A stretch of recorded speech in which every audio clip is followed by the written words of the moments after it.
Hello' নমস্কাৰ ৱেলিছ Assam YouTube চেনেলত আপোনালোকক আন্তৰিক শুভেচ্ছা জ্ঞাপন কৰিছোঁ। মৰমৰ প্ৰিয় ভিউৱাৰ্ছসকল, আজি আপোনালোক সকলোৰ কাৰণে আৰু এটা গুৰুত্বপূৰ্ণ ভিডিঅ' লৈ আহিছোঁ। নেক্সট অফ কিন চাৰ্টিফিকেট যিখন আছে, সেই নেক্সট অফ কিন চাৰ্টিফিকেটখন আপোনালোকে উলিয়াবলৈ কি কি নথিপত্ৰৰ প্ৰয়োজন হ'ব বা আপোনালোকে কেনেকৈ উলিয়াব পাৰি আৰু সেই চাৰ্টিফিকেটখন 2026 চনত আপোনালোকে কেনেকৈ ঘৰত বহি এপ্লাই কৰি নিজে পাব পাৰি, সেই বিষয়ে আপোনালোক সকলোকে সবিশেষ জনাম এই ভিডিঅ'ত।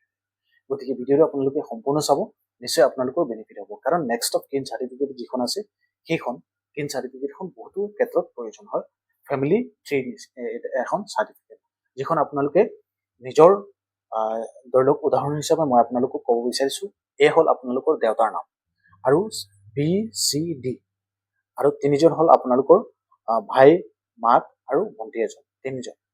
এই আপোনালোকৰ দেউতাকৰ যেতিয়া মৃত্যু হয়, তেতিয়া এই তিনিজনৰ নামত কিন চাৰ্টিফিকেটখন ওলোৱা হয়, সেই মৃত ব্যক্তিজনৰ উত্তৰাধিকাৰী সূত্ৰে প্ৰমাণ দেখুৱাবৰ কাৰণে।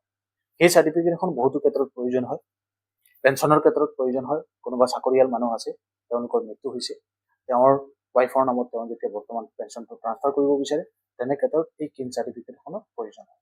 গতিকে তেনে ক্ষেত্ৰত আপোনালোকে এই চাৰ্টিফিকেটখন উলিয়াবৰ কাৰণে কি কি নথিপত্ৰৰ প্ৰয়োজন হ'ব আৰু কেনেকৈ উলিয়াব লাগিব, সেই বিষয়ে আপোনালোক সকলোকে জনাব বিচাৰিছে।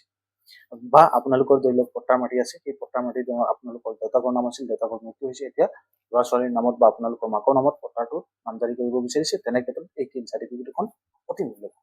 গতিকে ভিউৱাৰ্ছসকল, ভিডিঅ'টো সম্পূৰ্ণ চাব। মই মোৰ স্ক্ৰীনটো অপেন কৰিছোঁ, বেকগ্ৰাউণ্ডত আপোনালোক সকলোকে লগাই দিছোঁ, আপোনালোকে দেখিবলৈ পাইছে।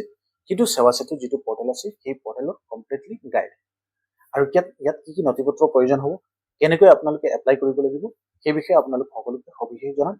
এইটো এপ্লাই কৰিবৰ ক্ষেত্ৰত আপোনালোকে নিজে নকৰিব, জনা ব্যক্তি যিজন আছে তেওঁক এপ্লাই কৰাব। ইনফৰমেশ্যনখিনি আপোনালোকে যদি জানে, নথিপত্ৰখিনি কি কি লাগে এইখিনি জানে, তেনেতে একেবাৰে ইজি আপোনালোকে নিজেও জানিলে কৰিব পাৰিব। ইছ্যু অফ নেক্সট অফ কিন চাৰ্টিফিকেট বনাবৰ কাৰণে ৰিকুৱাৰমেণ্টছ ডেথ চাৰ্টিফিকেট। যিজন মানুহৰ মৃত্যু হ'ব, আপোনালোকৰ দেউতাৰ মৃত্যু যেতিয়া হ'ব, তেওঁৰ ডেথ চাৰ্টিফিকেটখনৰ প্ৰয়োজন হ'ব। সেইখন মেণ্ডেটৰী লাগিব, সেইখন নহ'লে নহ'ব। আৰু মৃত ব্যক্তিজনৰ মৃত্যু হ'লে তাৰপিছত তেওঁৰ পৰিয়ালৰ সদস্যবিলাকৰ নামত সেই কিন চাৰ্টিফিকেটখন ওলোৱা হয়। তাৰপিছত আপোনালোকৰ ৰিলেশ্যনশ্বিপ লাগিব, প্ৰুফ, যেনে voter ID, PAN card, birth certificate, সেইবিলাক সেই মৃত ব্যক্তিজনৰ লগত আপোনালোকৰ লিংক লাগিব, সেই চাৰ্টিফিকেটখনত প্ৰয়োজন হ'ব। আৰু চেল্ফ ডিক্লেৰেশ্যন এখন এফিডেভিট, যিখন হেয়াৰ চাৰ্টিফিকেট বুলি কোৱা হয়, সেইখন আপোনালোকে কোৰ্টৰ পৰা উলিয়াই সেই এফিডেভিটখন ইয়াতে জমা দিব লাগিব। আৰু আদাৰ্ছ কিছুমান ইম্পৰ্টেণ্ট ডকুমেণ্টছ আছে, যেনে আপুনি যদি গাঁৱত বাস কৰে, গাঁওবোৰৰ পৰা এখন প্ৰমাণ পত্ৰ ল'ব লাগিব। আৰু যদি আপোনালোকে মিউনিচিপালিটি এৰিয়াত বাস কৰে বা নগৰ অঞ্চলত বাস কৰে, মিউনিচিপালিটি বা ৱাৰ্ড কমিশ্যনৰ ফালৰ পৰা আপোনালোকে এখন হেয়াৰশ্বিপ চাৰ্টিফিকেট ল'ব লাগিব। এই কেইখন কাগজ একেলগ কৰি আপোনালোকে এপ্লাই কৰিব লাগিব। আৰু এপ্লাই কৰোঁতে অতি সাৱধানতে এপ্লাই কৰিব লাগে। নিজৰ name, date of birth, age, ডিকেজৰ এজ, সেইবিলাক কমপ্লিটলি চাই মেলি ধুনীয়াকৈ আপোনালোকে এপ্লাই কৰিব লাগিব।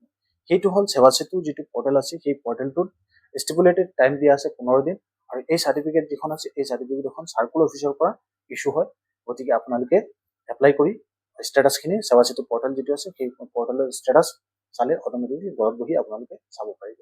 গতিকে এই প্ৰক্ৰিয়াৰ মাধ্যমেদি নেক্সট অফ কিন চাৰ্টিফিকেটখন আপোনালোকে 2026 বৰ্ষত নিজে উলিয়াব পাৰিব ঘৰত বহি পেলাই।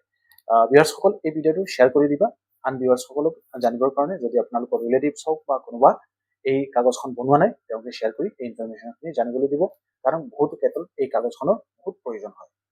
ধন্যবাদ জ্ঞাপন কৰিছোঁ আজিৰ এই ভিডিঅ'টোতে। Thank U. পৰৱৰ্তী সময়ত নতুন এটা আপডেটেড ইনফৰমেশ্যন লৈ আহিম। Thank you. জয় অসম।